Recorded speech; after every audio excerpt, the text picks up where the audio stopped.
సంశయ పజయం వస్తే రాని నరాల నిండ రుదిరదార పారినంత కాలం సాగని బొమ్మతోన్మాద కేంద్ర ఇంద్రజాలం ఉంటే ఉన్ని పోతే పోని ప్రజల కొరకు ప్రాణం ఆగది ప్రయాణం అరుణారుల ప్రస్థానం వేరు వేరు దారులలో నిప్పుటేరులై కదిలే కమ్యూనిస్టులం మనం ఇకనైనా ఇప్పుడైనా కలిసి కదిలి పోరాడుటే ప్రధానం ఎర్రకోట పైన ఏ రగల్ బగల్ ఎర్ర జెండ ఎగరేయకమానం ఆగది ప్రయాణం ఆగది ప్రయాణం అరుణారుణ ప్రస్థానం ఆగది ప్రయాణం అరుణారుణ ప్రస్థానం ఆగది ప్రయాణం అరుణారుణ ప్రస్థానం పల్లె నుంచి ఢిల్లీ దాకా పేద తల్లి ఎర్ర జెండ ఎగరేయకమానం ఆగది ప్రయాణం అరుణారుణ ప్రస్థానం ఆగది ప్రయాణం అరుణారుణ ప్రస్థానం.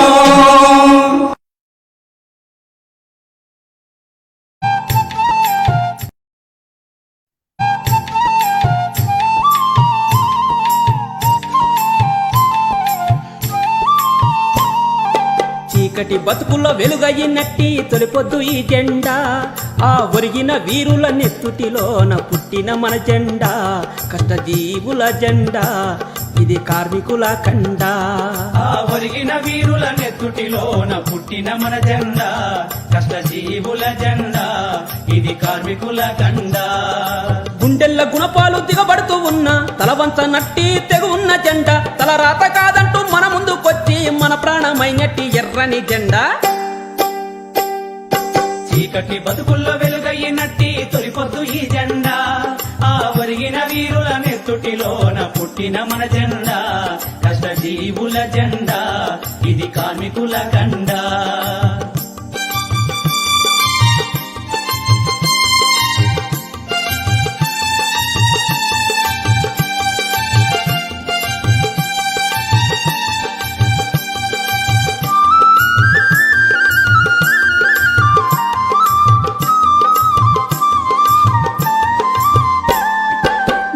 ముంగిట్లో ప్రాణాలు విత్తి పరిగైన పోకుండా పల్లెల్లకెత్తి కలవారి గుమ్ముళ్ళ కష్టాన్ని నింపి ఇంటిల పాదిని పస్తుల్ల దంపి పెదలన్న పడుతున్న వ్యవసాయ కూలీల వెన్ను తానయ్యి నిలిచింది జెండా బుగతోళ్ల మెడలొచ్చి మన కూలి పెంచి కూడు తానయ్యి కదిలొచ్చే ఈ జెండా చీకటి బతుకుల్లో వెలుగయ్యినట్టి తొలిపొద్దు ఈ జెండా ఆ ఒరిగిన వీరుల నెత్తుటిలోన పుట్టిన మన జెండా కష్టజీవుల జెండా ఇది కార్మికుల కండా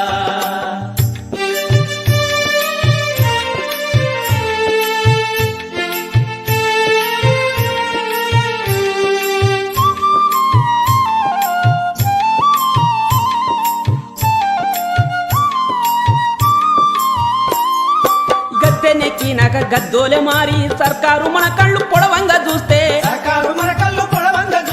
ఉన్నోళ్ల చేతుల్లో తన తోలు బొమ్మయి కలవారి ఘోరాల కొమ్ము కాస్తుంటే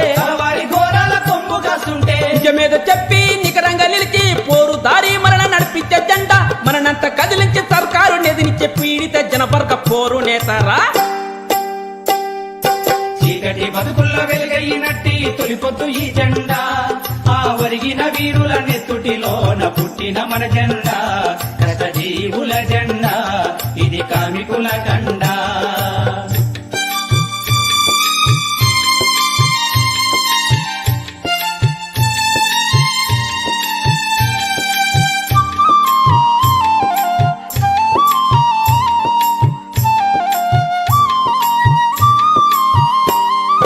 నడిచేటి దారుల్లో ముళ్ళెన్ని ఉన్నా కష్టాలు కసిగట్టి కాటేస్తూ ఉన్నా వెనకడుగు మరిచి ముందుకే నడిచి దిక్కులేనోళ్లకు దిక్కై నిలిచి వర్గ పోరులోన ఓనమాలు దిత్తి త్యాగాన నిలువెల్ల తడిసింది ఈ జెండా ఎర్ర జెండాలలో వేగు చుక్కావోలు వెలుగుతున్నది మార్క్సిస్టు జెండా చీకటి బతుకుల్లో వెలుగయ్యినట్టి తొలిపొద్దు ఈ జెండా ఆ ఒరిగిన వీరుల నెత్తుటిలోన పుట్టిన మన జెండా జెండా ఇది కార్మికుల కండా గుండెల్ల గుణపాలు దిగబడుతూ ఉన్న తలవంత నట్టి తెగు ఉన్న జెండా తల రాత కాదంటూ మన ముందుకొచ్చి మన ప్రాణమైనట్టి ఎర్రని జెండా చీకటి బతుకుల్లో వెలుగైనట్టి తొలిపోతూ ఈ జెండా ఆ ఒరిగిన వీరుల నెత్తుటిలోన పుట్టిన మన జెండా కష్టజీవుల జెండా ఇది కార్మికుల కండా కష్టజీవుల జెండా ఇది కార్మికుల కండా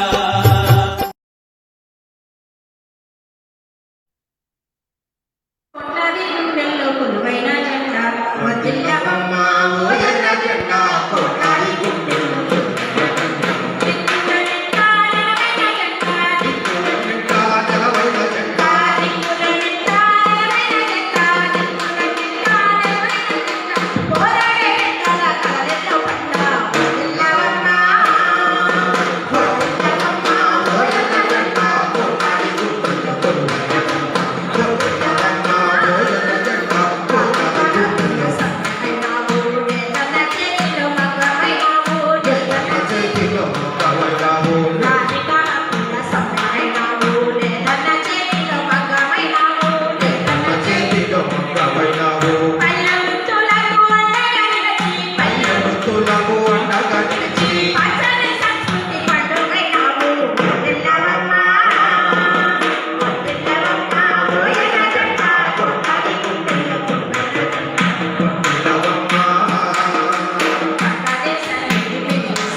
కామ్రేడ్స్, ఈరోజు సిపిఎం పార్టీ అనంతపురం జిల్లా కమిటీ ఆధ్వర్యంలో లెనిన్ ప్రపంచవ్యాప్తంగా సోషలిస్టు రాజ్య స్థాపన కోసం పాటుపడి ఆ రాజ్యాన్ని నిర్మించినటువంటి ఆయన జనవరి 21 నాటికి 100 సంవత్సరాలు వర్ధంతి కార్యక్రమాలను జరుపుకుంటున్నాం. వాటికి అనుగుణంగా మనం కార్మిక వర్గం కమ్యూనిస్టు పని పద్ధతులపైన సిపిఎం పార్టీ రాష్ట్ర కార్యదర్శి శ్రీనివాసరావు గారు వచ్చారు. ఆయన మన క్లాస్కు సంబంధించి బోధిస్తారు. సార్ క్లాస్ ప్రారంభించండి సార్.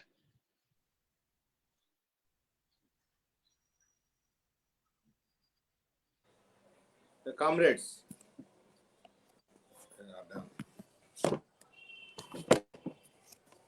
మళ్ళా ఇంతకుముందు బాగుంది.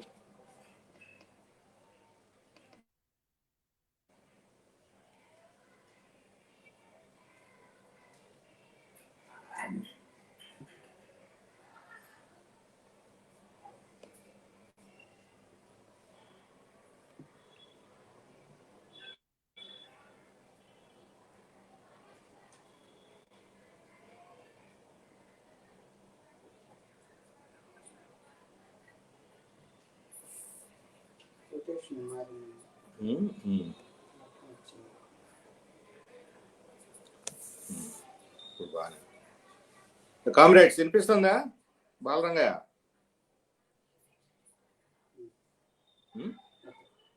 నీకు వచ్చిందా లింక్?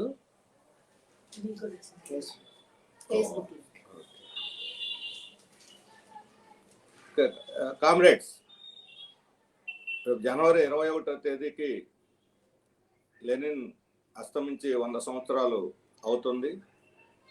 2024 జనవరి నుండి 2025 జనవరి వరకు మొత్తం సంవత్సరం అంతా కూడా లెనిన్ శతవర్ధంతి నిర్వహించాలని మన పార్టీ సిపిఎం కేంద్ర కమిటీ నిర్ణయించింది. అలాగే ప్రపంచవ్యాప్తంగా ఉన్న కమ్యూనిస్ట్ పార్టీలు, వివిధ అభ్యుదయ సంస్థలు, ప్రగతిశీలవాదులు, మార్క్సిస్టులు, మేధావులు అనేక మంది ఈ సందర్భాన్ని ఉపయోగించుకొని వివిధ రకాలైనటువంటి కార్యక్రమాలు నిర్వహిస్తున్నారు. ముఖ్యంగా ఈరోజు ప్రపంచవ్యాప్తంగా కమ్యూనిస్టు ఉద్యమ విస్తరణ గురించి, దాని ఆవశ్యకత గురించి, విస్తరిస్తున్న పెట్టుబడిదారీ వ్యవస్థకు ప్రత్యామ్నాయంగా సోషలిజాన్ని నిర్మించాల్సినటువంటి ఆవశ్యకత గురించి ఈ సందర్భంలో మనం ప్రపంచం వ్యాప్తంగా శ్రామిక వర్గాలని, రైతులని, కూలీలని, కార్మికులని, అన్ని పీడిత తాడిత ప్రజానీకాన్ని సమీకరించేందుకు శక్తివంచన లేకుండా కృషి చేయాల్సినటువంటి అవసరం ఉంది. ఈరోజు ఈ 21వ తేదీ రానున్న 21 శతవర్ధంతి ప్రారంభం దినానికి ముందు అనంతపురం జిల్లాలో మనం ఈ 3 రోజులు 3 ముఖ్యమైనటువంటి అంశాల మీద ఈ ఆన్లైన్ సెమినార్లు నిర్వహించుకోవటం హర్షణీయమైనటువంటి విషయం. ప్రత్యేకించి ఈరోజు కార్మిక ఉద్యమాల్లో కమ్యూనిస్టులు పనిచేయాల్సినటువంటి వాటి మీద పద్ధతులు, కార్మిక వర్గ కర్తవ్యం, వీటి మీద ప్రధానంగా మనం దృష్టి సారించి చర్చించుకోవటం జరుగుతుంది. మనందరికి కూడా తెలుసు, కమ్యూనిస్ట్ పార్టీకి కార్మిక వర్గంలో పనిచేయటం అనేది ఒక ప్రత్యేకమైనటువంటి ప్రాధాన్యత కలిగిన అంశం. అన్ని వర్గాల్లో పనిచేస్తాము, కానీ అన్ని వర్గాల్లోకి అత్యంత ప్రాధాన్యత కలిగినది, విశిష్టమైనటువంటిది కార్మిక వర్గం మధ్య పనిచేయటం. ఎందుకంటే కమ్యూనిస్ట్ పార్టీ కార్మిక వర్గ పార్టీ. పెట్టుబడిదారు వ్యవస్థలో కార్మిక వర్గ రాజ్యాధికారం కోసం పోరాడేటువంటి పార్టీ. కార్మిక వర్గం యొక్క అగ్రదళం అని లెనిన్ కమ్యూనిస్ట్ పార్టీని అభివర్ణించాడు. మామూలు అగ్రదళమే కాదు, సంఘటిత అగ్రదళం. సంఘటిత అగ్రదళం మాత్రమే కాదు, అత్యంత క్రమశిక్షణాయుతమైనటువంటి సంఘటిత అగ్రదళం అని చెప్పి ఆయన ఒక్కొక్క విశ్లేషణ చేర్చుకుంటూ అత్యున్నత చైతన్యం కలిగిన కార్మిక వర్గ పార్టీగా ఈ కమ్యూనిస్ట్ పార్టీని ఆయన అభివర్ణించాడు. అలాగే కార్మిక వర్గానికి అనేక రకాల సంస్థలు ఉంటాయి. కార్మిక యూనియన్లు ఉంటాయి, అంటే ట్రేడ్ యూనియన్లు, కోఆపరేటివ్ సహకార సంస్థలు ఉంటాయి, అసోసియేషన్లు ఉంటాయి, అలాగే క్లబ్బులు ఉంటాయి, మేనేజ్మెంట్ కమిటీలు, వాటిలో కొన్ని మేనేజ్మెంట్లో నామినేట్ చేసేటువంటి కమిటీలు ఉంటాయి. వివిధ రకాల సంస్థల్లో కార్మికులు పనిచేస్తుంటారు. ఒక ట్రేడ్ యూనియన్లో లేదా సహకార రంగంలో కాదు, సాంస్కృతిక రంగ కార్యక్రమాల్లో, సాహిత్య రంగ కార్యక్రమాల్లో, సేవా కార్యక్రమాలు, వివిధ రకాలైన సంస్థల్లో వాళ్ళు పనిచేస్తుంటారు. కానీ కమ్యూనిస్ట్ పార్టీ ఎలాంటి సంస్థలో ఒక సంస్థ కాదు. ఈ సంస్థలు అన్నిట్లోనూ కార్మిక వర్గం తమ తమ అభిరుచులకు అనుగుణంగా తమ డిమాండ్ల కోసం లేదా తమ తక్షణ కోరికల సాధన కోసం ఇవి ట్రేడ్ యూనియన్లు ఇతర వాటిని ఏర్పాటు చేసుకొని పనిచేస్తూ ఉంటారు. కానీ కమ్యూనిస్ట్ పార్టీ అనేది తక్షణ కోరికల కోసం లేదా తక్షణ సౌకర్యాల కోసం సాగించే పోరాటం కాదు. కార్మిక వర్గం జీతాలు పెంచుకుంటూ ఉంటుంది, సౌకర్యాలు పెంచుకుంటూ ఉంటుంది. జీతాలు సౌకర్యాలు పెరిగే కొద్దీ ధరలు పెరుగుతుంటాయి, జీవన ప్రమాణాలు పడిపోతూ ఉంటాయి, భారాలు పెరుగుతూ ఉంటాయి, నిరుద్యోగం పెరుగుతూ ఉంటుంది. నిరుద్యోగం పెరిగే కొద్దీ కార్మికుల మధ్య నిరుద్యోగుల మధ్య పోటీ పెరిగి తక్కువ వేతనాలకు కూడా పనిచేసే వాళ్ళు వస్తుంటారు. అలాగే వలసలు ప్రోత్సహిస్తూ ఉంటారు. స్థానికులు స్థానికేతరులు అనే వైరుధ్యాలు సృష్టించి బయట నుంచి కార్మికుల్ని అత్యంత పేదరిక అనుభవించేటువంటి వాళ్ళని, అత్యంత వెనుకబడినటువంటి ప్రాంతాల వారిని, అత్యంత వెనుకబడిన తరగతుల నుంచి తీసుకొచ్చి వారికి అంతకుముందు కన్నా కొంచెం ఉన్నతమైనటువంటి వేతనాలు ఇస్తే పనిచేస్తారనుకుంటే స్థానికులు యొక్క అధిక వేతనాలు డిమాండ్ చేసే కార్మికుల్ని అదుపు చేయడానికి పోటీ కార్మికుల్ని, వలస కార్మికుల్ని తీసుకొచ్చి పెట్టి ఆ రకమైనటువంటి ఇవి కూడా చేస్తూ ఉంటాం, మనం చూస్తూనే ఉన్నాం. ఇదంతా కూడా శ్రమని దోచుకునేటువంటి రకరకాల కొత్త పద్ధతుల్ని వాళ్ళు ప్రవేశపెట్టారు. అలాగే కార్మికుల యొక్క శ్రమశక్తిని మార్క్స్ అదనపు విలువ లేదా ప్రాఫిట్ ఎలా వస్తుంది పెట్టుబడిదారులకి అనేక సాక్ష్యాలతోటి తన క్యాపిటల్ గ్రంథంలో వివరించాడు. క్యాపిటల్ తర్వాత సామ్రాజ్యవాదం యొక్క రూపం తీసుకొని ఎలా పెట్టుబడిదారులు ప్రపంచవ్యాప్తంగా విస్తరించారు, వాళ్ళ మార్కెట్లు విస్తరించాయి, ఆ మార్కెట్ల మధ్య యుద్ధం, పోటీ పెరిగి మొనోపలి గుత్తాధిపత్యం ఏర్పడి ఆ గుత్తాధిపత్యం నిలుపుకోవటానికి అది దేశాలను తమ స్వాధీనం పాదక్రాంతం చేసుకోవడానికి మార్కెట్ల కోసం చివరికి ప్రపంచ యుద్ధాలు కూడా ఎలా తెగబడింది.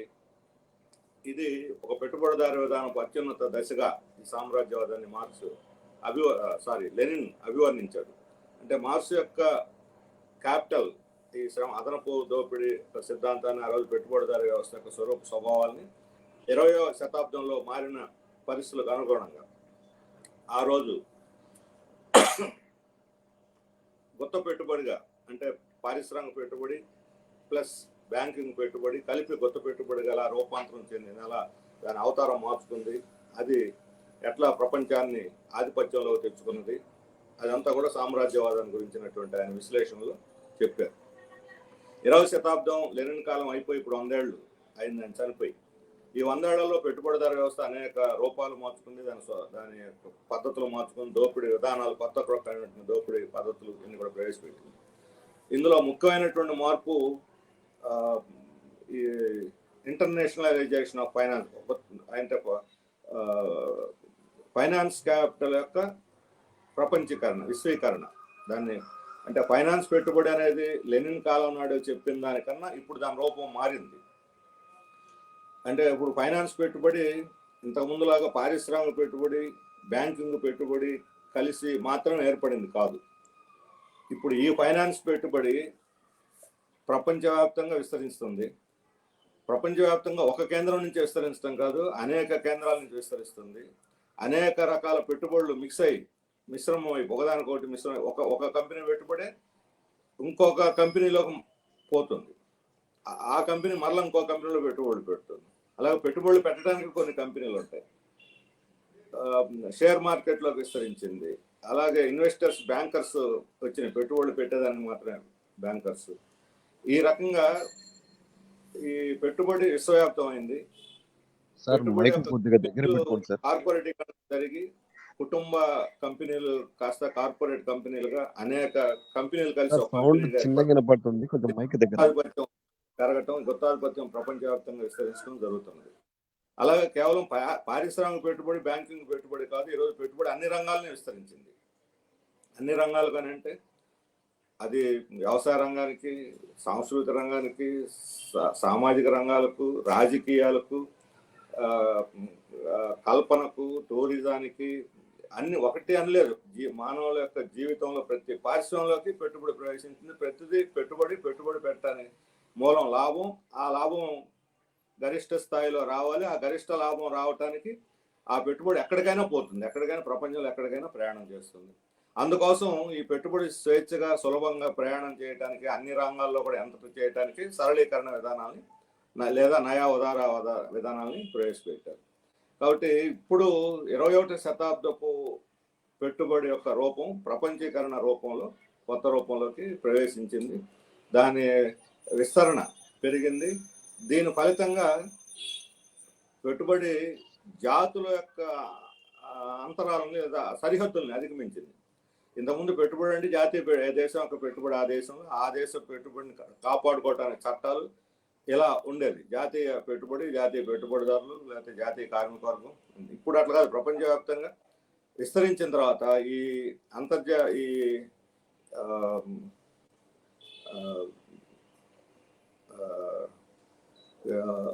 ఫైనాన్స్ క్యాపిటల్, దీన్ని అంతర్జాతీయకరణ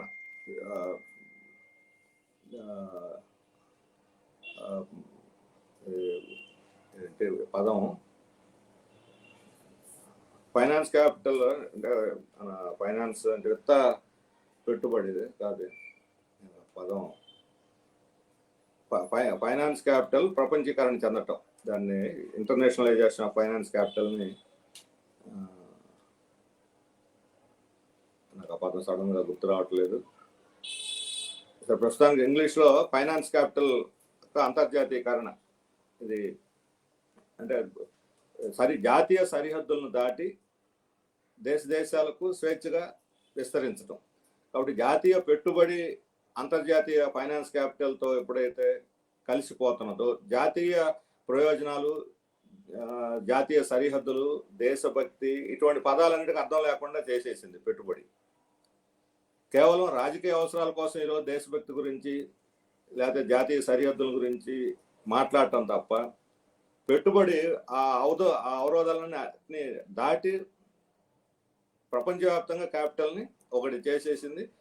ఈ ప్రపంచవ్యాప్తంగా పెట్టుబడిదారుల మధ్య ఒక సమన్వయం, వాళ్ళ మధ్య సహకారం, దాంతోపాటు సంఘర్షణ కూడా ఏర్పడుతుంది, పోటీ ఏర్పడుతుంది. ఇప్పుడు ఈ కేంద్రీకరణ ప్రపంచవ్యాప్తంగా కేంద్రీకరణ విస్తరిస్తున్నది. ఇది ఫైనాన్స్ క్యాపిటల్, ప్రపంచ ఫైనాన్స్ క్యాపిటల్ అంతర్జాతీయ ఫైనాన్స్ క్యాపిటల్ యొక్క ప్రత్యేకత. ప్రపంచవ్యాప్తంగా కేంద్రీకరిస్తున్నది. కాబట్టి ఇటువంటి పరిస్థితుల్లో కార్మిక వర్గం యొక్క ఆలోచనలు, కార్మిక వర్గం యొక్క పని పద్ధతులు ఇవన్నీ కూడా ఈ మారినటువంటి పరిస్థితులకు అనుగుణంగా మారాల్సినటువంటి అవసరం ఉంది. కార్మిక వర్గం ఉద్యమాలు యొక్క తీరు మారాలి. కార్మికుల్లో కమ్యూనిస్టులు పనిచేసే పని పద్ధతులు కూడా మార్చుకోవాల్సినటువంటి అవసరం ఉంది.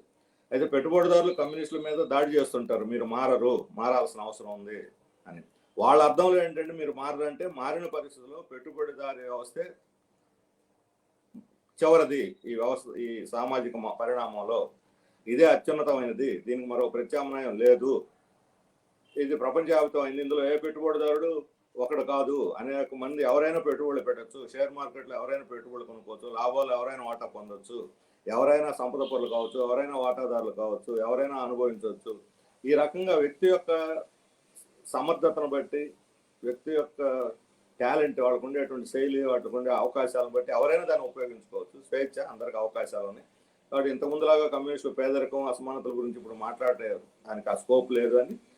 కాబట్టి మారిన పరిస్థితులు కనుక కూడా మీరు కూడా మారి దీంతో ఇంటిగ్రేట్ అయిపోండి, ఈ ప్రాసెస్ని ముందుకు తీసుకెళ్ళండి. మీరు ఇంతకుముందులాగా సమ్మెలు, ఆందోళన, గొడవలు అని అంటే ఇప్పుడు అది పనికిరాదు అనేటువంటి పద్ధతిలో కమ్యూనిస్టు ఉద్యమాన్ని దెబ్బకొట్టడానికి, దాన్ని నీరుగార్చడానికి, దాని యొక్క నైతిక ధైర్యాన్ని దెబ్బతీయటానికి యాంటీ కమ్యూనిస్టు ప్రచారం, యాంటీ వర్కింగ్ క్లాస్ ప్రచారం చాలా పెద్ద ఎత్తున జరుగుతుంది.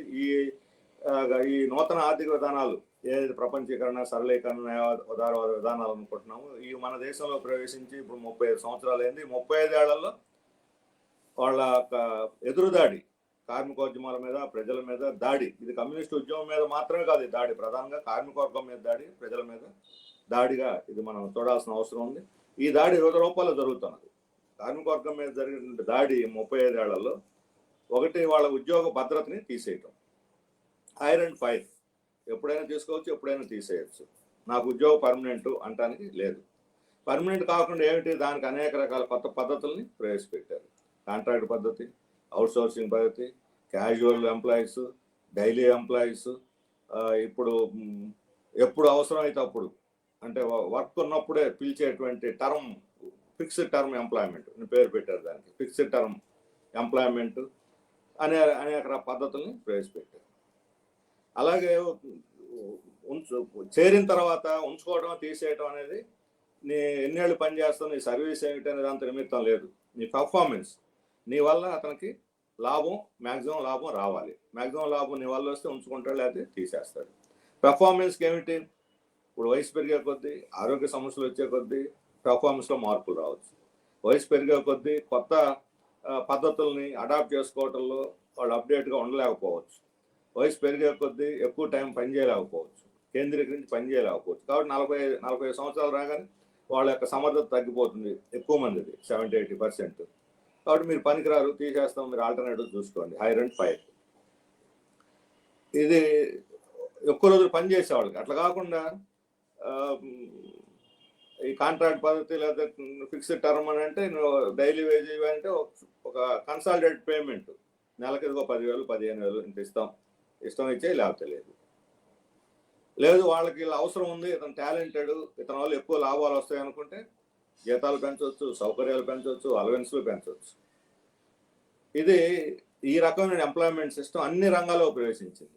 పరిశ్రమల్లోనే కాదు, సర్వీస్ సెక్టార్లోకి, విద్యారంగం, వైద్య రంగం, వ్యాపార రంగం అన్నిట్లోకి ఇది ప్రవేశించింది. కాబట్టి ఉద్యోగ భద్రత అనేది ఉండదు. నీ పర్ఫార్మెన్స్ ఉండే దాన్ని బట్టి నువ్వు నీ ఉద్యోగం కొనసాగటం, నువ్వు తొలగించడం అనేది ఉంటుంది. ఇది వాళ్ళు తెచ్చినటువంటి ముఖ్యమైనటువంటి మార్పు. రెండవది, ఉద్యోగంలో చేరిన తర్వాత అందరూ కలిసి యూనియన్లు పెట్టుకోవడానికి లేదు. యూనియన్లు పెట్టుకుంటే వెంటనే వాళ్ళని టర్మినేట్ చేసేస్తారు, తీసేస్తారు. యూనియన్లని అనుమతించడం లేదు. యూనియన్ని అనుమతించకుండా ఉండటానికి అవసరమైనటువంటి పద్ధతులు ఇప్పుడు ట్రేడ్ యూనియన్ చట్టాలను కూడా సవరించేశారు. చట్టాలను సవరించి కోడ్లు తీసుకొచ్చారు. ఈ కోడ్ల ప్రకారం యూనియన్ పెట్టుకోవాలంటే 1,00,000 దానికి షరతులు, ఆ షరతులను ఫుల్ఫిల్ అయితేనే తప్ప లేదా గుర్తింపు రానటువంటి పరిస్థితి. అందుకని ఏమిటి దీనికి ప్రత్యామ్నాయం అంటే, నువ్వు యూనియన్లో చేస్తే నీ ఉద్యోగం కూడా ఉండదు. నువ్వు వ్యక్తిగా నీ పర్ఫార్మెన్స్ని బట్టి మేము ఉద్యోగాలు ఇస్తాం. బార్గెన్, ఇంతకుముందు కలెక్టివ్ బార్గెన్, ఉమ్మడి బేరసారాలు ఆడేటువంటి పరిస్థితి నుంచి ఇప్పుడు వ్యక్తిగత బేరసారాలు ఆడేటువంటి పరిస్థితి వచ్చింది. అంటే నీ పర్ఫార్మెన్స్ నువ్వు నిరూపించుకొని నువ్వు ఎంతైనా జీతం అడుగు, అంతేగాని అందరూ కలిసి ఉమ్మడిగా పెంచమంటే మేము పెంచాం. అంటే ఈచ్ అండ్ ఎవ్రీ ఇండివిజువల్ మేము వ్యక్తులను బట్టి వేతనాలు పెంచుదాం. అది మాకు సంతృప్తికరంగా ఉంటాయి, లేకపోతే తీసేస్తాం. అటు ఉమ్మడి బేరసారాలు ఆడేటువంటి స్థితి, యూనియన్లు పెట్టుకొని ఉమ్మడిగా బేరసారాల స్థితి నుంచి వ్యక్తిగతంగా పర్ఫార్మెన్స్ ఆధారంగా బేరసారాలు ఆడుకున్నాయి. ఎవరు జీతపత్యాలు వాళ్ళే, నీ సంగతి నువ్వు అడుగు. దీనికి ఒక ఫిలసాఫికల్ సిద్ధాంతం, ఒక తాత్విక సిద్ధాంతాన్ని దీనికి రూపొందించారు. ఈ సంఘటిత వర్గాన్ని, కార్మిక వర్గం సంఘటితం కాకుండా దెబ్బ కొట్టడానికి, వాళ్ళని అసంఘటితంగా ఉంచడానికి, ఇది ఎవరికి వాళ్ళుగా ఉంటాను, నీ సంగతి నాకు ఎందుకు, నా సంగతి నేను చూసుకుంటాను. దీనికి ఒక పోస్ట్ మోడర్నిజం అనే సిద్ధాంతాన్ని 20వ శతాబ్ది చివరిలో చాలా 80ల తర్వాత చాలా ఉవ్వెత్తున వ్యాపించింది. ఈ పోస్ట్ మోడర్నిజం అంటే ఎవరి ప్రయోజనం వాళ్ళు చూసుకుందాం, ఎవరి సమర్థతను బట్టి వాళ్ళకి అవకాశాలు వస్తాయి. నీ గురించి నువ్వు ఆలోచించుకో, నీ సంగతి నువ్వు చూసుకో, పక్కోడి సంగతి నీకెందుకు. నీకు సమర్థత ఉంటే నువ్వు ఎంతైనా సంపాదించుకో, సమర్థత లేకపోతే నువ్వు దేనికి పనికిరావు. కాబట్టి పోటీ ప్రపంచంలో నువ్వు అందరికన్నా ముందు ఉండాలి. ఎడ్యుకేషన్లో కనిపిస్తుంది అది, ఉద్యోగాల్లో కనిపిస్తుంది అది, వృత్తుల్లో కనిపిస్తుంది అది, వ్యాపారంలో కనిపిస్తుంది అది, కళా సాంస్కృతిక రంగాల్లో కనిపిస్తుంది, ఎన్నిట్లో అయినా కనిపిస్తుంది. ఇది చివరికంటే దీని యొక్క రాజకీయ రూపం ఐడెంటిటీ పాలిటిక్స్, అస్తిత్వవాదం. అంటే నా కులం, నా మతం, నా ప్రాంతం, నేను, నా కులం, నా ఉపతేగ, చివరికి ఎక్కడ పోతుందంటే నేను, ఆఖరి దాని ఎండింగ్ పాయింట్ నేను. ఆ నేను అనే దాంట్లో నీ కుటుంబం కూడా ఉండదు, కుటుంబానికి కూడా స్థానం ఉండదు. కాబట్టి కలెక్టివ్ కమ్యూనిటీ కల్చర్ నుంచి, కమ్యూనిటీ ఉమ్మడి సంస్కృతి నుంచి, ఉమ్మడి కుటుంబాల దీని నుంచి, కుటుంబం నుంచి వ్యక్తి స్థాయికి నిన్ను ఒక కార్నర్, ప్రతి ఒక్కరిని మూలకు నెట్టేసింది. ఇది చివరికి ఒంటరితనాన్ని పెంచటం, చివరికి సైకలాజికల్గా మానసిక వ్యాధులు విస్తరించడానికి అవన్నీ కూడా ఇది కారణం అవుతుంది. ఈ మానసిక వ్యాధులు రావడానికి టెన్షన్లు ఇవన్నీ అంటుంటారు. టెన్షన్ వాస్తవమే, తక్షణ కారణం అదే. కానీ ఇది బై ప్రోడక్ట్. ఈ ప్రపంచీకరణ, ఈ నయా ఉదారవాద విధానాలు సృష్టించిన దాని యొక్క ఉప ఉత్పత్తే ఈ సామాజిక రుగ్మతలైన ఈ సైకలాజికల్ మానసిక వ్యక్తులు ఎదుర్కొనే మానసిక సమస్యలైనా సరే. ఆ రకమైనటువంటి పరిస్థితులు ఒక సమిష్టి ఐక్యంగా ఉండి బేరసారాలాడేటువంటి శక్తిని కార్మిక వర్గాన్ని ఇది దెబ్బతీసింది. ఇలాంటి స్థితిలో కార్మిక వర్గంలో పనిచేసేటప్పుడు అనేక ఈ మారినటువంటి అంశాలను దృష్టిలో తీసుకొని మనం నూతన పని పద్ధతులు కార్మిక వర్గం పనిచేయాల్సిన అవసరం ఉంది. నేను ఇక్కడ చెప్పానంటే పెట్టుబడిదారులు, బూర్జువా పార్టీలు, కమ్యూనిస్ట్ పార్టీని విమర్శించిన దాంట్లో మీరు మారాలి అని వాళ్ళ యాంగిల్ ఏదైతే చెప్పారో క్వైట్ దానికి అపోజిట్, దాని పూర్తి భిన్నమైనటువంటి పద్ధతులు మనం మారాలి. అంటే దోపిడీ విస్తరిస్తున్నది, అసమానతలు పెరుగుతున్నాయి. ఆ దోపిడీని, అసమానతల్ని పెంచేటువంటి అధిక లాభాలు సంపాదించేటువంటి పద్ధతులు మారుతున్నాయి. దానికి సైన్స్ అండ్ టెక్నాలజీలో వచ్చినటువంటి మార్పులు, సైన్స్ అండ్ టెక్నాలజీని ఉపయోగించుకొని ఈ దోపిడీని మరింత తీవ్రతరం చేయటం. ఇప్పుడు లేటెస్ట్గా మనకు తెలుసు ఆర్టిఫిషియల్ ఇంటెలిజెన్స్ వచ్చింది. ఈ మధ్య అయితే ఒక 4 రోజుల యువతల నుంచి ఐటీ రంగంలో ఆ కంపెనీ 1,000 మందిని, ఈ కంపెనీ 1,000 మంది. ఇప్పటిదాకా ఐటీ అంటే కంప్యూటర్ మీద పనిచేయటం, అంటే కమ్యూనిస్టులు కంప్యూటర్లకు వ్యతిరేకం. ఎప్పుడో 1970 నాడు ఆ రోజు కొత్తగా వచ్చి ఉద్యోగాలు ఓడగొడుతుంటే ఉద్యోగాలు ఓడగొట్టకూడదు అని చెప్పడానికి కంప్యూటర్లని ప్రవేశాన్ని వ్యతిరేకిస్తే వీళ్ళు కమ్యూనిస్టులు కంప్యూటర్లకు వ్యతిరేకం అనే ప్రచారం ఇప్పుడు కూడా మోస్తున్నారు. ఏ కంప్యూటర్ల మీద ఆధారపడి ఐటీ ఉద్యోగాలు సంపాదించుకున్నారు, ఇప్పుడు వాళ్ళ ఉద్యోగ భద్రతగా ప్రమాదం వచ్చింది. ఇప్పుడు వాళ్ళ ఉద్యోగ భద్రతకి ప్రమాదం ఇచ్చిందంటే ఆర్టిఫిషియల్ ఇంటెలిజెన్స్. సర్వీస్ సెక్టర్లో విస్తరించింది. కానీ ఇప్పుడు పెద్ద మాల్స్, చిన్న షాపులపై పెద్ద మాల్స్ వచ్చినా చిన్న వ్యాపారస్తులు దివాళి ఎత్తున్నారు, లేదా వాళ్ళ వ్యాపారాలు తగ్గిపోతున్నాయి, వాళ్ళ లాభాలు పడిపోతున్నాయి, చిన్న పరిశ్రమలు దెబ్బతింటున్నాయి. అందులో పనిచేసేటువంటి వర్కర్స్, షాప్ ఎంప్లాయీస్ కూడా ఉపాధి కోల్పోతా ఉన్నారు. ఇవన్నీ ఇప్పుడు అర్థమవుతున్నాయి. ఒకప్పుడు కమ్యూనిస్టులు ఈ సంస్కరణలు ప్రారంభమైన మొదట్లో చెప్పినటువంటి విషయాలు ఒక్కొక్కటిగా అమల్లోకి వస్తున్నాయి. ఆ రోజు చెప్పిన మీరు అభివృద్ధిని వ్యతిరేకిస్తుంటారు, మీరు పెద్దాన్ని నెగిటివ్గా చూస్తుంటారు, మీకు అని చెప్పేటువంటి వాళ్ళు కూడా ఈరోజు కమ్యూనిస్టులు చెప్పిన దాంట్లోనే పోవాల్సి వస్తుంది. ఆ రోజు సంస్కరణలు వచ్చినటువంటి కొత్త రోజుల్లో కార్మిక వర్గానికి సబ్సిడీలు ఇవ్వటం, ఎందుకంటే పెరుగుతున్నటువంటి ధరలని తట్టుకోవడానికి సబ్సిడీలు కార్మిక వర్గానికి ఉపయోగపడుతున్నాయి. కార్మిక వర్గానికి సబ్సిడీలు ఇవ్వటం వల్ల అది గ్యాస్ సబ్సిడీ కావచ్చు, కరెంట్ సబ్సిడీ కావచ్చు, ఆహార సబ్సిడీ కావచ్చు, ఇవన్నీ ఇవ్వటం వల్ల జీతాల పెంపుదల రేటు వేగంగా పెరగకుండా అరికట్టగలిగారు. జీతాల పెంపుదల వేగంగా పెరగకుండా ఉండటం వల్ల పెట్టుబడిదారుల యొక్క లాభాలు పెరుగుతున్నాయి. కాబట్టి ప్రభుత్వం ప్రవేశపెట్టినటువంటి సంక్షేమ పథకాలు అనేకం 1970లో 80లో ప్రవేశపెట్టిన ఈ సంవత్సరాలకు ముందు ప్రవేశపెట్టిన సంక్షేమ పథకాలు పెట్టుబడిదారుల యొక్క లాభాలను పెంచడానికే దోహదపడ్డాయి. ప్రజలకు సౌకర్యాలు ఇచ్చినప్పటికీ అవి పెట్టుబడిదారుల లాభాలు సంపాదించడానికి కూడా తోడ్పడాయి. అందువల్ల వాళ్ళు ఆ రోజు సంక్షేమ కార్యక్రమాన్ని సమర్థించారు, తీసుకొచ్చారు. 90 నుంచి వాటిని ఎత్తేసిన రోజు మనం వ్యతిరేకించాం. ఎందుకంటే ప్రజలకు ఉండేటువంటి హక్కు ఇది. ప్రజలకు ఉండే సౌకర్యాలు తీసేస్తే మరింతగా పీడించబడతారు, మరింతగా ఆదాయం కోల్పోతారు, వీధుల్లో పడాల్సిన పరిస్థితి వస్తుంది. అంటే ఇంకా మీరు అన్ని ఉచితంగా కావాలంటారు కమ్యూనిస్టులు అని చెప్పి ఆ రోజు ఎగతాళి చేశారు. అన్ని ఉచితంగా వస్తాయి, సోమవారం తయారు చేస్తున్నారు వీళ్ళని. అదే పెట్టుబడిదారులు ఈరోజు పోటీలు పడి ఎన్నికల్లో లాభాల కోసం కావచ్చు, రాజకీయ అధికారం నిలబెట్టుకోవడానికి అన్ని ఉచితంగా, కమ్యూనిస్టులు కూడా డిమాండ్ చేయనంత దూరం వెళ్ళిపోయి ఉచితాలు పోటీలు పడి ప్రకటిస్తున్నారు. ఎంత ఉచితాలు ప్రకటిస్తారో పరోక్షంగా అంతకు 4 రెట్లు ప్రభుత్వం వాళ్ళ దగ్గర నుంచి వాళ్ళ జేబులు ఖాళీ చేసి లాక్కునే పద్ధతులను కూడా ప్రవేశపెట్టింది. ఇప్పుడు జిఎస్టీ లాంటి పన్నుల పద్ధతిని ప్రవేశపెట్టడం కావచ్చు, ఎలక్ట్రిసిటీ ఛార్జీలు పెంచడం, రెగ్యులేటరీ కమిషన్లు ఏర్పాటు చేయడం కావచ్చు, ఇవి అలాగే స్వేచ్ఛ, వ్యాపార వాణిజ్య స్వేచ్ఛ అనే పేరుతోటి ప్రభుత్వం యొక్క జోక్యాన్ని తగ్గించుకుంటే ఇప్పుడు పెట్రోల్, డీజిల్, గ్యాస్ మీద సబ్సిడీలు అయితే స్వేచ్ఛగా వాళ్ళు పెంచుకోవచ్చు అని చెప్పడం కావచ్చు. రకరకాల పద్ధతుల్లో జేబులు ఖాళీ చేసి ఆ మేరకు పెట్టుబడిదారు లాభాలు పెరగడానికి కూడా దోహదపడుతున్నది. అందుకని ఆ రోజు కమ్యూనిస్టులు ఎగతాళి చేసిన వాళ్ళు ఈరోజు పోటీలు పడి తిరిగి సంక్షేమ పథకాలు, డైరెక్ట్ బెనిఫిట్ స్కీమ్స్ పేరుతోటి లేదా క్యాష్ ట్రాన్స్ఫర్ స్కీముల పేరుతోటి చేస్తున్నారంటే ఇది ఒక రకంగా కమ్యూనిస్టుల యొక్క నైతిక విజయం. ఆ రోజు ఏదైతే కమ్యూనిస్టులు వాదించారో, కమ్యూనిస్టులు వాదించడాన్ని ఎగతాళి చేసి వాళ్ళని ఎద్దేవి చేశారో వాళ్ళే ఈరోజు ఇవన్నీ కూడా మనం ₹2 బియ్యం ఇవ్వమని సుందరయ్య గారు రూపాయికి ఇవ్వచ్చు కిలో బియ్యం అని అంటే, ఆ తర్వాత ధరలు పెరిగిన నేపథ్యంలో ఎన్టీ రామారావు ₹2 కిలో బియ్యం పథకం ప్రవేశపెడితే దాన్ని చంద్రబాబు నాయుడు ఎత్తేస్తే, ఆ తర్వాత మరలా వచ్చిన రాజశేఖర రెడ్డి గారు ఆ తర్వాత ఉచిత విద్యుత్ లాంటి ప్రవేశపెడితే, రుణాల రద్దు లాంటి వస్తే, వీటన్నిటిని కూడా పాలకవర్గాలు వ్యతిరేకిస్తూ వచ్చారు. ఇవన్నీ మన డిమాండ్లు ఉద్యమాల యొక్క కొనసాగింపుగానే జరిగింది. ఈరోజు ఎవరు అడగకుండానే కొన్ని ఉచితాలు ఇచ్చేస్తున్నారు. కాబట్టి ఉచితాలు అనేవి ఉచితాలు కాదు, ఇవి ప్రజలకు హక్కు, ఈ సంక్షేమ కార్యక్రమాలు. వాళ్ళు సంపాదించినటువంటి పోగొట్టుకున్న దాంట్లో ₹1 పోగొట్టుకుంటే అందులో 10 పైసలు 5 పైసలు తిరిగి సంక్షేమ పథకాల రూపంలో ప్రజలకు ఇచ్చి వాళ్ళు పూర్తిగా రోడ్డును పడకుండా చేయడానికి చేస్తున్నటువంటి ఇవి. ఎందుకంటే మొత్తంగా రోడ్డును పడిపోతే తిరుగుబాటు ఏం చేయొచ్చు, లేదా వాళ్ళకి పని చేయడానికి కార్మికులు కూడా దొరకని పరిస్థితి కావచ్చు. వలసలు వెళ్ళిపోయి కడుపు చేత కొట్టుకొని పని చేయలేని స్థితి వస్తుంది. అందుకని ఎకనామిక్ టైమ్స్ ఈ 1-2 సందర్భాల్లో సంపాదకీయాలు రాసింది.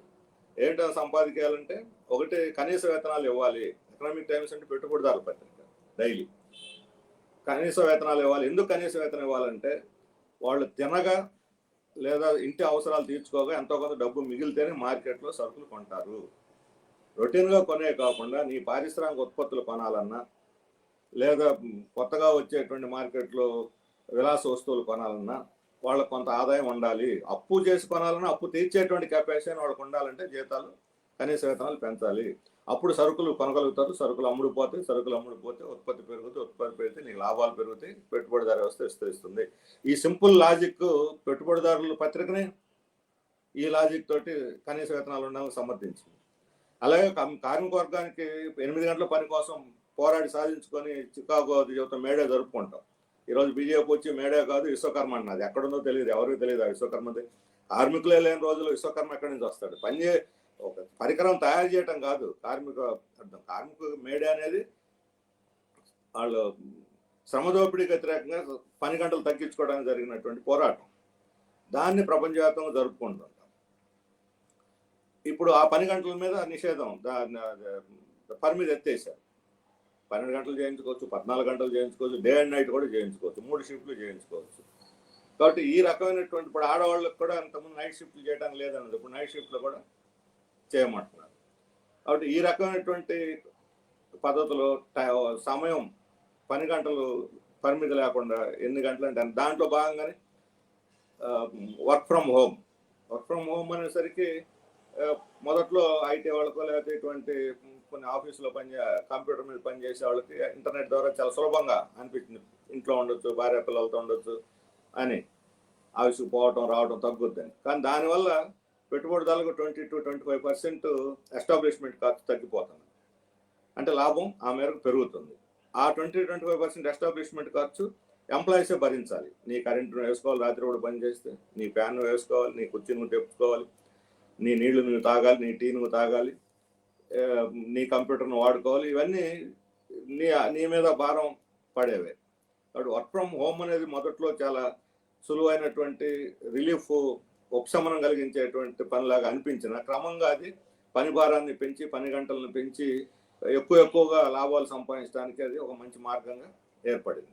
ఫ్లోర్స్ ఖాళీ అయిపోవటం వల్ల ఆ ఫ్లోర్స్ ఇతరేతర అవసరాలకి ఉపయోగించుకోవటం, దానికి అవసరమైన ఎస్టాబ్లిష్మెంట్ కావాల్సినంత కూడా వీళ్ళ మీద పడేస్తున్నారు. ఇలాంటి కొత్త పద్ధతులను కూడా కార్మిక వర్గం, ఉద్యోగ వర్గాల మీద, ముఖ్యంగా మధ్యతరగతి ఆ పైన ఐటీ లాంటి కంపెనీలు వీటి మీద పనిచేసేటువంటి వాళ్ళ మీద రుద్దుతున్నారు.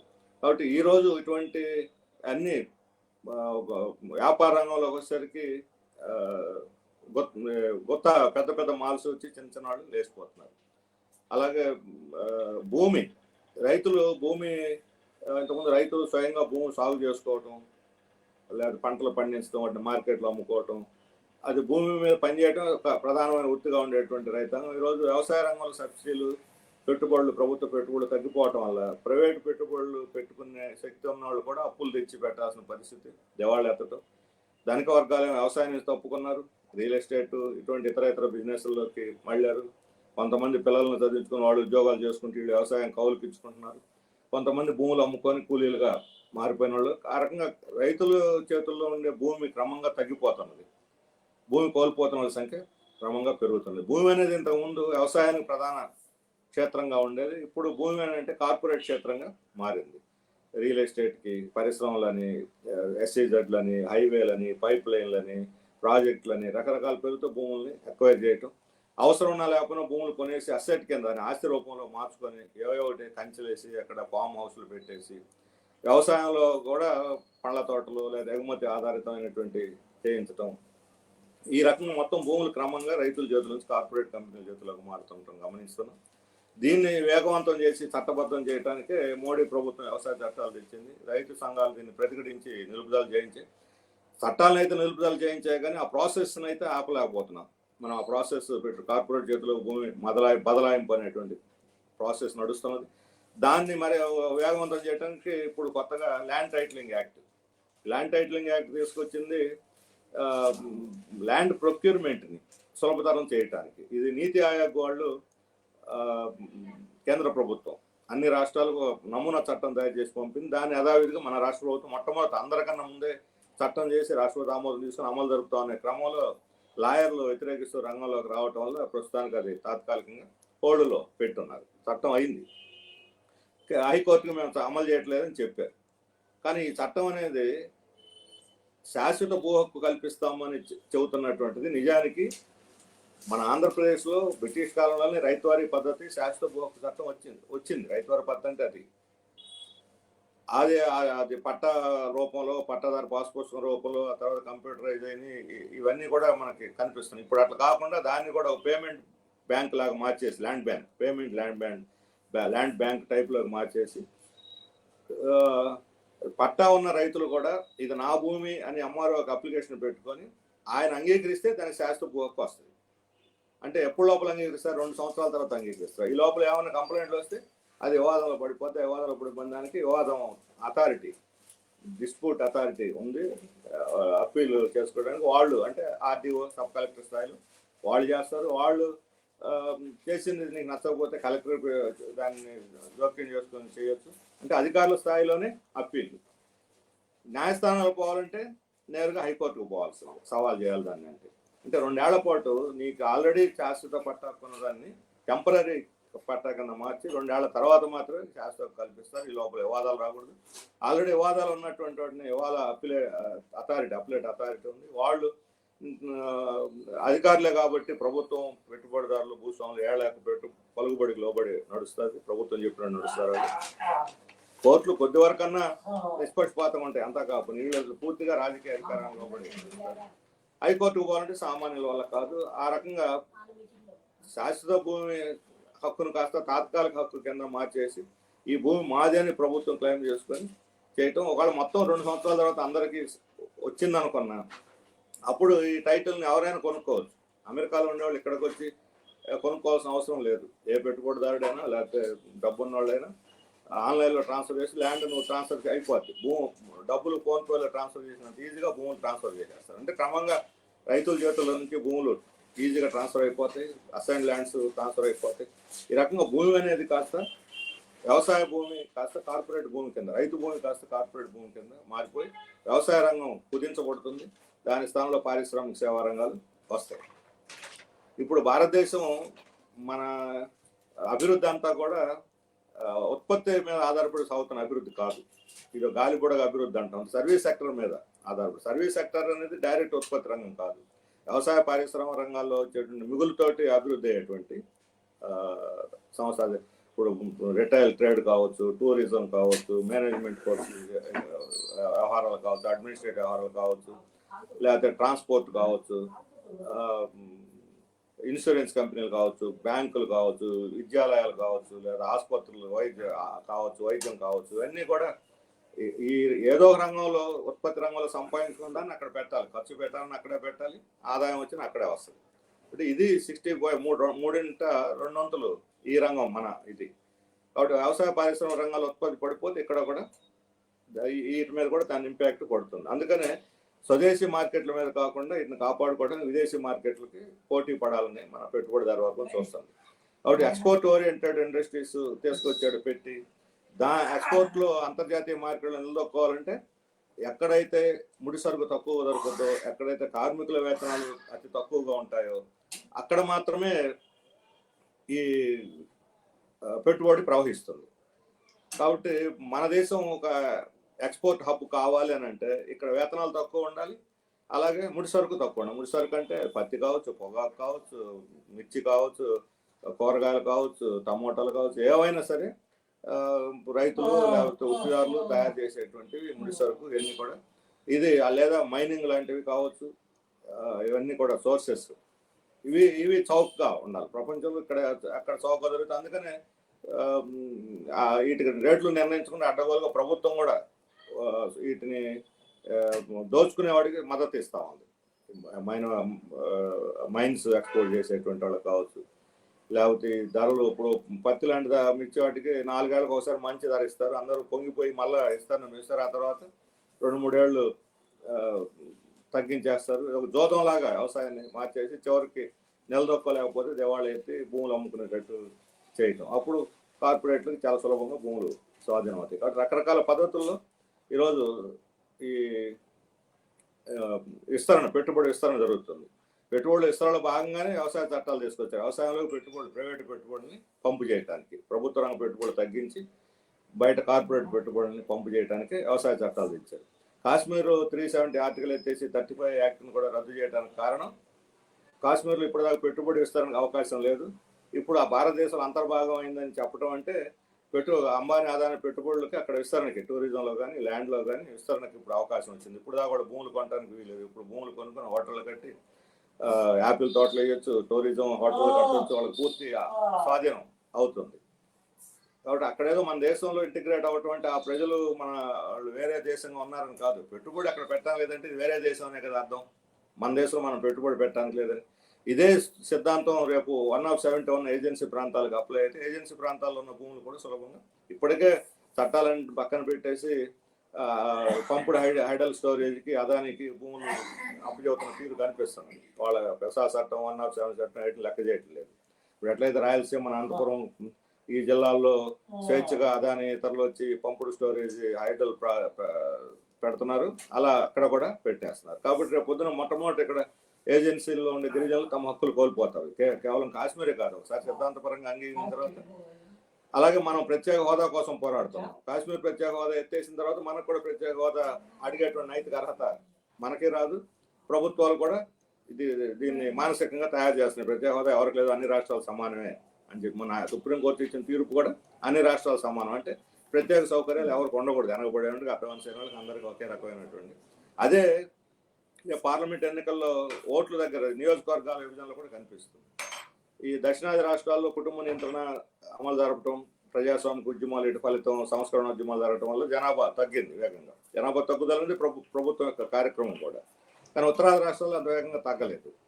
రేపు జనాభా ప్రాతిపదిక మీద నియోజకవర్గాలు పునర్విభజన చేసేటప్పుడు ఉత్తరాది రాష్ట్రాల సంఖ్య పెరుగుతుంది, దక్షిణాది రాష్ట్రాలు తగ్గుతుంది. దీనివల్ల రీజనల్ ఇంబ్యాలెన్స్, దేశంలోనే రీజనల్ ఇంబ్యాలెన్స్ వచ్చేస్తుంది. బీజేపీ లాంటి పార్టీలు దీన్ని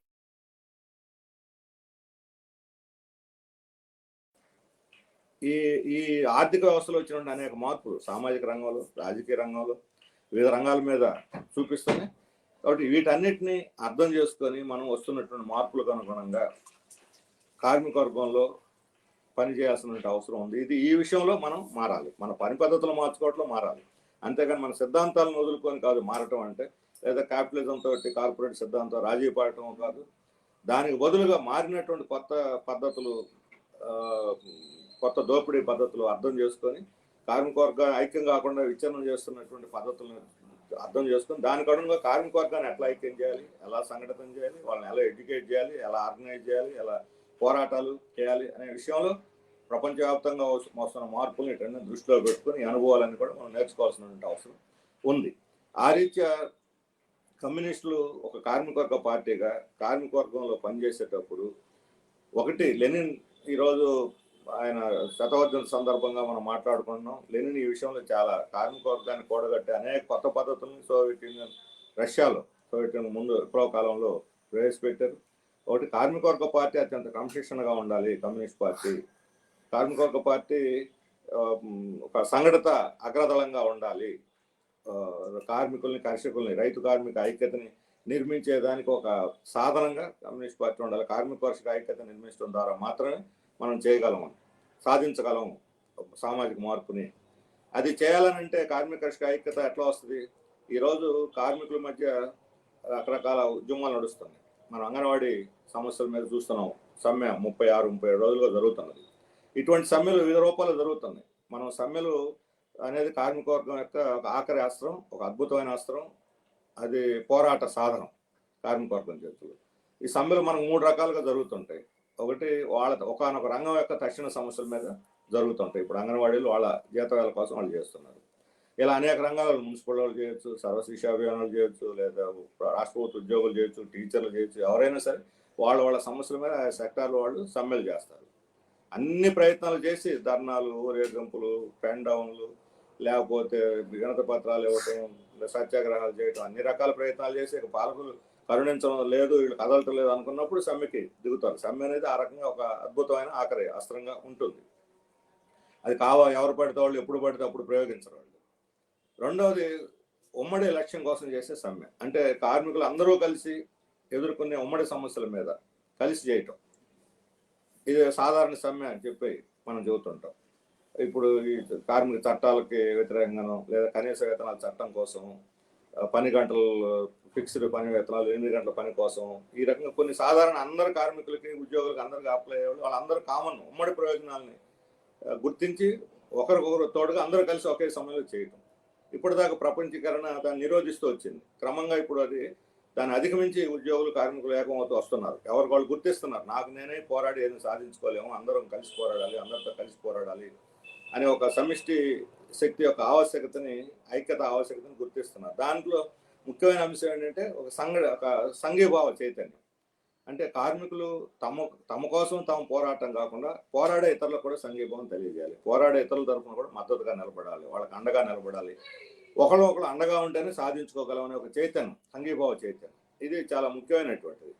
కాబట్టి ట్రేడ్ యూనియన్ చైతన్యంలో ఇంకొక అడుగు ముందుకు వేసి సంఘీభావ చైతన్యంలోకి వాళ్ళని ముందుకు తీసుకురాగలిగింది. అంటే ఇప్పుడు ఉదాహరణకి అంగన్వాడీ సమ్మె జరుగుతున్నది. అది అంగన్వాడీలకి జీతాలు పెరగవచ్చు, రేపు పొద్దున ప్రభుత్వాలు అంగీకరిస్తారు. లాభం ఏదైనా ఉంటే వాళ్ళకే జరగవచ్చు, వాళ్ళ సంగతి వాళ్ళు చూసుకుంటారు, మనకెందుకు అని దూరంగా ఉంటే అంగన్వాడీలే కాదు అందరూ నష్టపోతారు.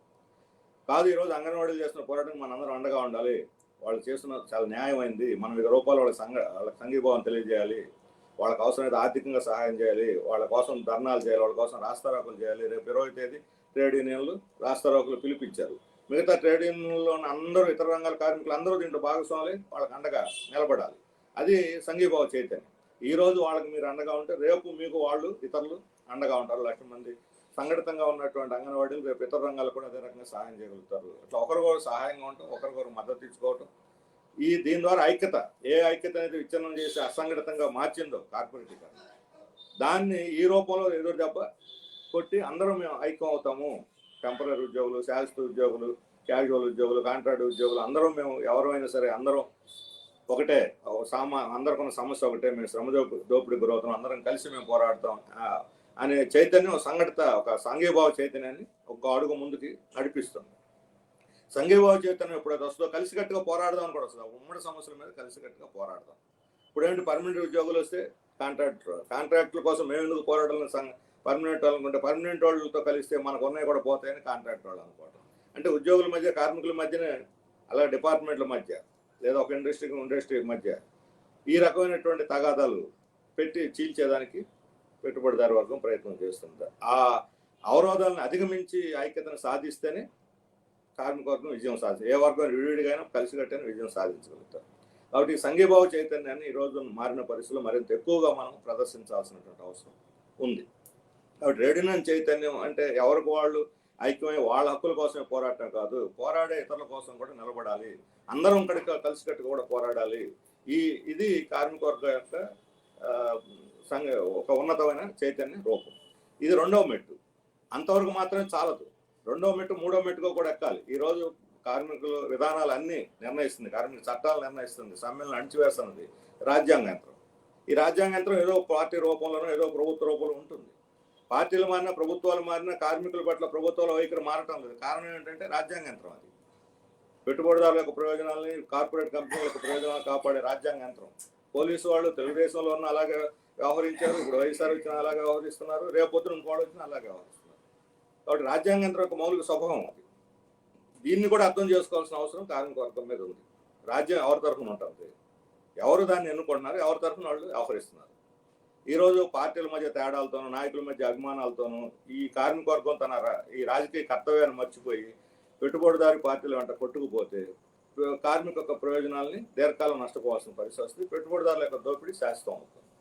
కాబట్టి కార్మిక వర్గం కూడా రాజకీయంగా చైతన్యవంతం కావాలి. పెట్టుబడిదారులు చైతన్యవంతంగా ఉంటున్నారు. వాళ్ళ అధికారం కోసం డబ్బులు పెట్టి కోట్లు కొమ్మరించి అధికారాన్ని కాపాడుకుంటున్నారు. మీడియాను ఉపయోగించి ప్రజల యొక్క భావాలను తమకు అనుకూలంగా మలుచుకుంటున్నారు.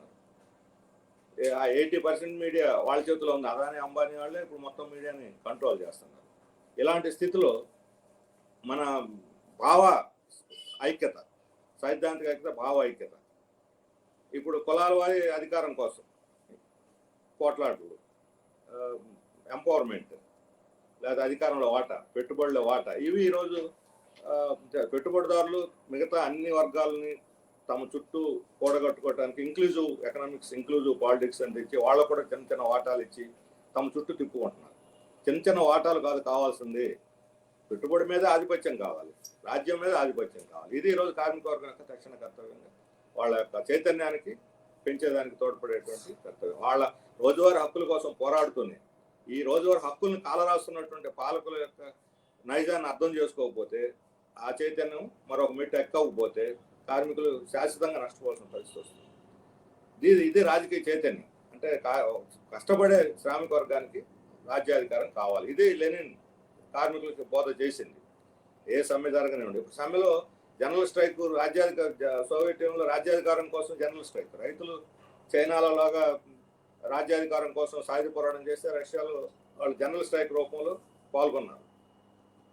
కాబట్టి జనరల్ స్ట్రైక్ అనేది ఆఖరిగా రాజకీయ ఆయుధంగా కూడా కార్మిక వర్గం చేతుల్లో ఉంటుంది. తెలక్ ఆ రోజు బ్రిటిష్ సామ్రాజ్యవాదులు తెలక్ని అక్రమంగా అరెస్ట్ చేసి జైల్లో పెడితే 1916-17లో ఆ టైంలో లెనిన్ స్పందించాడు. తెలక్ ఆ రోజు బొంబాయి కార్మిక వర్గం అంతా తెలక్ అరెస్ట్కి వ్యతిరేకంగా, బ్రిటిష్ల వ్యతిరేకంగా వన్ డే జనరల్ స్ట్రైక్ చేశారు. వాళ్ళ సొంత సమస్యల కోసం కాదు, లేదా వాళ్ళ జీతాల పెంపుదల కోసం కాదు, తెలక్ను విడుదల చేయాలని బొంబాయి కార్మిక వర్గం సమ్మె చేసింది. అది అత్యున్నతమైన చైతన్యం. ఒక రాజకీయ దేశ స్వాతంత్రం కోసం పోరాడే యోధుడిని విడుదల చేయాలి. దాన్ని లెనిన్ గుర్తించి తెలక్ అరెస్ట్కి వ్యతిరేకంగా బొంబాయి కార్మిక వర్గం రాజకీయ చైతన్యం ప్రదర్శించింది, అద్భుతమైన చైతన్యం ప్రదర్శించింది అని కొనియాడాడు. కాబట్టి అటువంటి ఒక ఉన్నతమైన రాజకీయ చైతన్యాన్ని కార్మిక వర్గం ప్రదర్శించాల్సిన అవసరం ఉన్నది. కాబట్టి కార్మిక వర్గ చైతన్యం ఈరోజు తక్షణ డిమాండ్ల కోసం కూడా అడగలేనటువంటి అసంఘటితంగా వాళ్ళు తయారైనటువంటి స్థితిలో వాళ్ళని ఐక్యం చేయటం, వాళ్ళ హక్కుల కోసం వాళ్ళు పోరాటం చేయటం, వాళ్ళ పోరాటానికి కమ్యూనిస్ట్ పార్టీ తోడ్పడటం, వాళ్ళ కోసమే కాదు ఇతరుల కోసం పోరాటాలకు అండగా ఉండటం, అందరూ కలిసికట్టుగా పోరాటమే కాదు ఆఖరికి రాజ్యాధికారం కోసం పోరాడాలనేటువంటి చైతన్యాన్ని కూడా ప్రదర్శించాల్సినటువంటిది కార్మిక వర్గ చైతన్యం, రాజకీయ చైతన్యం ఆ స్థితికి రావాలని చెప్పి లెనిన్ ఆ రోజు పోరాడాడు. లెనిన్ కాలంలో రష్యాలో కార్మిక వర్గంలో కమ్యూనిస్ట్ పార్టీ విస్తృతంగా కరపత్రాలు పంచడం, రాజకీయ బోధ, స్టడీ సర్కిల్స్ ద్వారా రాజకీయ బోధ చేయటం, పుస్తకాలు చదివించడం, ఉపన్యాసాలు చేయించడం, కార్యకర్తలని కార్మిక వర్గ ఓడల్లోకి పంపించి వాళ్ళు నివసించేటువంటి ప్రాంతాల్లో వాళ్ళ యొక్క స్థానిక సమస్యలను కూడా తెలుసుకొని వాళ్ళ ఇండ్లలో ఒకళ్ళగా వాళ్ళ జీవితాలతో కలిసిపోయి వాళ్ళ చైతన్యాన్ని అంటే వాళ్ళ అధ్యయనాన్ని పురుకొల్పటం, తోడ్పడటం, ఈ రకమైనటువంటిది మనకు కనిపిస్తుంది. ఆ తర్వాత అటువంటి చైతన్యం మనకు వియత్నాంలో, క్యూబాలో కూడా కనిపిస్తుంది. హోచిమిన్, కాస్ట్రో ఏళ్ల కాలంలో కూడా వాళ్ళు ఆ రకమైనటువంటి కృషి చేశారు. భారతదేశంలో కూడా బొంబాయి, కాన్పూరు, కలకత్తా, మద్రాసు ఇవన్నీ ఆ రోజు కార్మిక కేంద్రాలుగా బ్రిటిష్ కాలంలో ఉండేవి. ఆ రోజు కాంగ్రెస్ కేవలం స్వాతంత్రం, బ్రిటిష్ వాళ్ళు తరివేయడానికి పెట్టుబడిదారులు, భూస్వాములు కూడా కలిసికట్టుగా అందరం పోరాడాలనే స్థితిలో స్వాతంత్రం అంటే రాజకీయ స్వాతంత్రం కాదు, ఆర్థిక స్వాతంత్రం కావాలి, కార్మిక వర్గం, రైతాంగం దోపిడీ నుంచి ముక్తి కావాలని చెప్పి కార్మిక వర్గ కేంద్రాల మీద కేంద్రీకరించి ఆ రోజు పనిచేశారు. చంద్రయ్య గారు కూడా తన మొదటి రాజకీయ కార్యకలాపాలను చెన్నై నగరంలో కార్మికులతోనే ప్రారంభించాడు. ఆ తర్వాత ఆంధ్రప్రదేశ్కి వచ్చేసి తన సొంత గ్రామంలో వ్యవసాయ కార్మిక సంఘం పెట్టాడు. ఆ తర్వాత వ్యవసాయ కార్మికులను ఐక్యం చేయడానికి కృషి చేశారు. తర్వాత కమ్యూనిస్టు ఉద్యమ నిర్మాణానికి పూనుకున్నాడు. ఈ కమ్యూనిస్టు ఉద్యమ నిర్మాణానికి పూనుకున్న క్రమంలోనే కార్మిక హక్కుల కోసం, అట్లాగే దళితుల హక్కుల కోసం, వ్యవసాయ కార్మికులు కూలీ వేతనంలో పెరిగే మోసాలకు వ్యతిరేకంగా, అలాగే అంటరాంతరానికి వ్యతిరేకంగా, కులవోషకు వ్యతిరేకంగా వీటన్నిటిని జతపరిచి ఆయన ముందుకు తీసుకుపోగలిగాడు. అంటే ఆర్థిక, సామాజిక, రాజకీయ పోరాటాలన్నింటినీ కూడా జతపరిచి వాటిని వర్గ పోరాటంలో ఒక అంతర్భాగం చేసి వాటిని ముందుకు నడిపించడం, అది లెనిన్ యొక్క బోధనల యొక్క సారాంశం. దాన్ని సుందరయ్య ఇక్కడ నిర్దిష్టంగా అమలు చేశాడు. కాబట్టి ఆ రూపంలో మనం లెనిన్ బోధనలను అర్థం చేసుకొని కార్మికుల్ని కూడగట్టడం, కార్మికులు అందరూ ఐక్యమయ్యేటట్టు చేయటం, వాళ్ళు ఇతరులకి అండగా ఉండేటట్టు చేయటం, కార్మిక కష్ట ఐక్యతను నిర్మించడం, ఇది లెనిన్ బోధగా మనం అర్థం చేసుకొని దీన్ని సాధించడానికి మనం ఈ లెనిన్ శతజయంతి సందర్భంలో మారిన ఈ అంతర్జాతీయ ఫైనాన్స్ క్యాపిటల్ యొక్క పెత్తనానికి వ్యతిరేకంగా, వాటి యొక్క దోపిడీకి వ్యతిరేకంగా మనం పోరాడడానికి ప్రజల్ని సమాయత్తం చేయడం, కార్మిక వర్గాన్ని కూడగట్టడం. ఈరోజు తక్షణం కార్మికులు, ఉద్యోగులు చేస్తున్న పోరాటం మనం ఎన్ని చెప్పుకున్నామంటే అన్ని సిద్ధాంతపరంగానే కాదు, తక్షణం కార్మిక వర్గం ప్రదర్శించాల్సి వస్తే ఈరోజు అంగన్వాడీల సమ్మెకు మద్దతుగా ఎల్లుండి 20వ తేదీ కార్మిక సంఘాలు ఇచ్చినటువంటి ఆ రాస్తారోకోలలో ఎంత పెద్ద ఎత్తున కార్మిక వర్గం పాల్గొని తన మద్దతు తెలియజేస్తుందో అది మన చైతన్యాన్ని కొలబద్దగా ఉంటుంది. వాళ్ళని కదిలించడంలో కమ్యూనిస్ట్ పార్టీ కార్యకర్తలు కృషి చేయాల్సిన అవసరం ఉంది. ఇప్పుడు అంగన్వాడీ సమ్మెకు మద్దతు తెలియజేస్తుందంటే వైఎస్ఆర్ కాంగ్రెస్ వాళ్ళు, ప్రభుత్వంలో ఉండే కొంతమంది మంత్రులు వాళ్ళు, దీని వెనక ఒక రాజకీయ పార్టీ ఉంది, ఒక జాతీయ పార్టీ ఉంది, ఒక ఉద్యమ పార్టీ ఉందని, కమ్యూనిస్టులు ఉన్నారని నేరుగట్ల ప్రచారాలు చేస్తున్నారు. దీని వెనక ఎవరున్నారు ఒక తర్వాత పక్కన పెడతాం. ప్రభుత్వాన్ని వెనక ఎవరున్నారు? ప్రభుత్వం వెనక కూడా ఒక రాజకీయ పార్టీ ఉంది. వైఎస్ఆర్ పార్టీ లేకుండా ప్రభుత్వం అధికారంలోకి వస్తాడు జగన్మోహన్ రెడ్డి గారు. వాళ్ళకు ఒక రాజకీయ పార్టీ ఉంది. రాజకీయ పార్టీ కానీ ప్రభుత్వం వెనక రాజకీయ పార్టీ ఉంటుంది, ప్రతిపక్షాలు వెనక రాజకీయ పార్టీలు ఉంటాయి, ఉద్యమాల వెనక కూడా ఉంటాయి రాజకీయ పార్టీలు. కానీ ఉద్యమాలు రాజకీయ పార్టీలు నడపు. ఈరోజు అంగన్వాడీ ఉద్యమాన్ని సిపిఎం కానీ ఇంకో కమ్యూనిస్ట్ పార్టీ కానీ నడపడం లేదు. అంగన్వాడీలు వాళ్ళందరూ వాళ్ళు వాళ్ళ పరిస్థితిని అర్థం చేసుకొని విసిగి వేసారి చివరికి వాళ్ళ నిర్ణయం తీసుకున్నారు పోరాడాలని. ఈ రోజు వాళ్ళ చైతన్యాన్ని చూస్తే మీరు సమ్మెం అనుకుని పోండి అని ఎవరిని చెప్పినా కూడా వాళ్ళు పోరు. ఆ రకమైన పట్టుదల వాళ్ళలో ఉంది. అందుకని కమ్యూనిస్ట్ పార్టీ వాళ్ళని పురుకొల్పి ఏదో సమ్మెను నడిపిస్తుంది అనేది చేల్చడానికి, బలహీనపరచడానికి చేసే తప్పుడు ప్రచారం. ఎందుకంటే ఈ సమ్మెలో కమ్యూనిస్టులు ఉన్నారు, కాంగ్రెస్ వాళ్ళు ఉన్నారు, వైసీపీ వాళ్ళు ఉన్నారు, టీడీపీ వాళ్ళు ఉన్నారు, బీజేపీని అభిమానించే వాళ్ళు కూడా ఉన్నారు. అన్ని పార్టీలను అభిమానించే వాళ్ళు, ఏ పార్టీకి సంబంధం లేకుండా రాజకీయ రహితంగా ఉన్న వాళ్ళు ఉన్నారు. కాబట్టి వాళ్ళ మధ్య ఐక్యతని విచ్ఛిన్నం చేసి ఇది కమ్యూనిస్టులది, మిగతా వాళ్ళందరూ బయటకు వెళ్ళిపోండి, మీరు బలం అనుకొని విధుల్లో చేరండి అని చెప్పడానికి అది ఒక తప్పుడు ప్రచారం ఉద్దేశపూర్వకంగా చేస్తున్నటువంటిది. కాబట్టి దీన్ని కూడా ఎదుర్కోవాలి. ఐక్యతలో భాగంగా ఇటువంటి దాన్ని కూడా ఎదుర్కోవాలి. మనకు స్వాతంత్రం చేస్తున్న ఏ పార్టీ వచ్చి ముందుకు వచ్చి దీన్ని బలపరచవచ్చు, ఎవరైనా వచ్చి దీనికి వాళ్ళకి అండగా నిలబడవచ్చు. ఇదేం మన సొత్తు కాదు. కార్మిక వర్గం యొక్క ప్రయోజనాలు ఎవరికైనా ఓట్లు కావాల్సి వచ్చినప్పుడు కార్మిక వర్గ ప్రయోజనాలు కావాలి. జగన్మోహన్ రెడ్డి గారు గెలవక ముందేమో అంగన్వాడీల గురించి కన్నీరు కార్చాడు. ఆ రోజు తెలంగాణతో పోల్చి 1000 ఇస్తానని ఆయనే చెప్పాడు. ఈరోజు ఆయనే నేను ఇచ్చేసానుగా ఇంక ఇప్పుడు పెంచను 5 ఏళ్ళు అంటున్నాడు. 5 ఏళ్ళు పెంచడనే సిద్ధాంతం ఎక్కడుంది? పిఆర్సీలో ఉంది. పిఆర్సీలో ఉంటే 5 ఏళ్ళు పిఆర్సీ నెలకు అప్లై చేయమనండి, 5 ఏళ్ళ పాటు అడగరు. పిఆర్సీ అప్లై చేస్తే లేదు, వాళ్ళకి 20 ఏళ్ళు సర్వీస్ ఉన్నా, 30 ఏళ్ళు సర్వీస్ ఉన్నా అదే జీతం, పెన్షన్ ఉండదు, గ్రాట్యుటీ ఉండదు, లేకపోతే ఇతర సౌకర్యాలు ఉండవు, సెలవులు ఉండవు. కాబట్టి ప్రభుత్వం చేసే వాదన అర్ధరహితం, సహేతుకంగా లేదు. కేవలం వాళ్ళ ఇప్పుడు చెప్పకుండా మేము పెంచుతామని వాగ్దానం చేయడం అంటే అది ఎన్నికల వాగ్దానం అవుతుంది. మా ఎన్నికల వాగ్దానం నమ్మి మీరు సమ్మె విరమించి మాకు ఓట్లు వేయండి, గెలిపించండి, మళ్ళీ వచ్చి మేము మీకు జీతాలు పెంచుతామని. ఇది గుర్రానికి ముందు పచ్చిగడ్డి పెట్టి పరుగులు తీయిస్తంగా ఉంటుంది. వాళ్ళు అందుకు సిద్ధంగా లేరు. కాబట్టి రాజకీయ పార్టీ నడుపుతున్నటువంటి ఉద్యమం కాదు. వాళ్ళు చేస్తున్న ఉద్యమానికి బాధ్యత కలిగిన కార్మిక వర్గ పార్టీకి మనం మద్దతు ఇస్తున్నాం. ఇదే రకమైన ఉద్యమానికి 2015-16లో వైసీపీ మద్దతు ఇచ్చింది. వాళ్ళు కూడా ఇప్పుడు కూడా కేసుల్లో ఉన్నారు. సిఐటు, సిపిఎం నాయకులతో పాటు వాళ్ళు కూడా కేసుల్లో ఉన్నారు. మరి ఆ రోజు రాజకీయం కానీ ఈ రోజు రాజకీయం ఎట్లా అవుతుంది? ఆ రోజు న్యాయం అయితే ఈ రోజు కూడా న్యాయమే. కాబట్టి ఇటువంటి తప్పుడు ప్రచారాలను కూడా ఎదుర్కోవాలి. కాబట్టి కార్మిక వర్గం ఆ చైతన్యాన్ని ప్రదర్శించాలి. ఇది కమ్యూనిస్ట్ పార్టీ రాజ్యం కోసం లేకపోతే తక్షణం రేపు ఎన్నికల్లో ఎమ్మెల్యే, ఎంపీ సీట్ల కోసం చేస్తున్న పోరాటం కాదు, న్యాయమైనటువంటి పోరాటం. అందుకని లెనిన్ బోధ కార్మిక వర్గ చైతన్యాన్ని ప్రదర్శించి కార్మిక వర్గంలో పనిచేయించే పద్ధతుల్లో మనం మార్పు తెచ్చుకోవటం అంటే మన కోసం మనం పోరాటమే కాదు, పోరాడుతున్న ప్రజలకు కూడా మద్దతుగా ఉండాలనే చైతన్యాన్ని కార్మిక వర్గం ప్రదర్శిస్తే ఆ మేరకు కార్మిక వర్గం ఐక్యత బలపడుతుంది, కార్మిక వర్గం కోరికలు నెరవేర్చుకోవడం సులభమవుతుంది. వీళ్ళని ఎక్కువ సౌకర్యాలు పొంది దోపిడీని తగ్గించుకొని మంచి జీవితం ఉన్నంతలో తక్షణం కొంత మంచి జీవితానికి అది బాట వేస్తుంది. రాజ్యాధికారాన్ని కార్మిక వర్గం సాధిస్తే లెనిన్ చెప్పినట్లుగా అది శాశ్వత దోపిడీ విముక్తి కూడా అవుతుంది.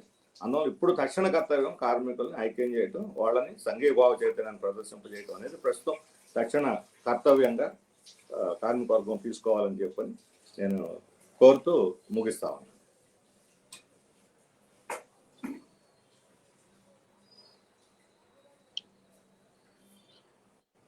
కామ్రేడ్స్, మనకి సిపిఎం పార్టీ రాష్ట్ర కార్యదర్శి శ్రీనివాసరావు గారు 1:10 కార్మిక వర్గం కమ్యూనిస్టు పని పద్ధతులపైన లెనిన్ వర్ధంతి సందర్భంగా మనకు బోధించినటువంటి రాష్ట్ర కార్యదర్శి గారికి సిపిఎం పార్టీ అనంతపురం జిల్లా కమిటీ తరఫున ధన్యవాదాలు తెలియజేస్తూ ఈ ఫేస్బుక్ ఆన్లైన్ సమావేశం ఇంతటితో ముగిస్తున్నాం.